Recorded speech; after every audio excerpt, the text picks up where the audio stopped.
الله وبركاته. أهلا بكم معانا في فيديو جديد إن شاء الله. النهاردة هتكلم عن مباراة غزل المحلة والزمالك في الأسبوع ال15 للدوري المصري العام. مباراة تقام يوم الثلاثاء 24/1 الساعة 5 مساء بتوقيت القاهرة، المباراة مذاعة على قنوات أون تايم سبورت على النايل سات المفتوح. طبعا مباراة غزل المحلة والزمالك مباراة صعبة أوي على نادي الزمالك. الزمالك جاي من هزيمة قاسية من الأهلي 3-0.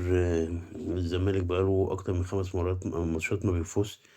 3-0 من الأهلي في الدوري وقبليها 1-1 وضربات جزاء طالع منها من الكاس من بيراميدز، وقبليها متعادل مع الاتحاد والداخلية، وقبلها خسران من أسوان 2-1. يعني كل النتائج دي أدت للزمالك فيه خلل. لعيبة تعبانة بعد احترامي للجميع. لعيبة راحت حط له أحمر وأخضر. محدش يزعل مني في الفيديو ده، أنا بتكلم بصراحة. لعيبة بتدور على الأكل، لعيبة بتدور على الفلوس، مدرب معادش ليه طموح. بصراحة اتفرج على ماتش الأهلي والزمالك، لا الأهلي كان داس على الزمالك. فين الزمالك بتاع السنتين اللي فاتوا؟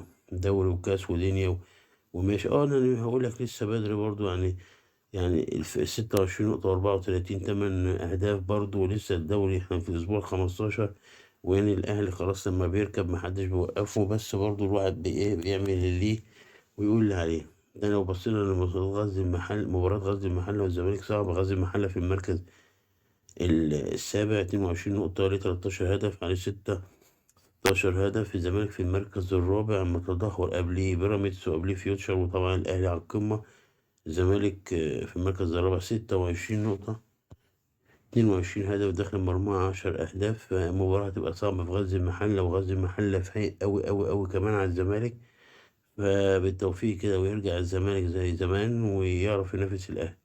وده كل من هذا في الفيديو، والسلام عليكم ورحمة الله وبركاته.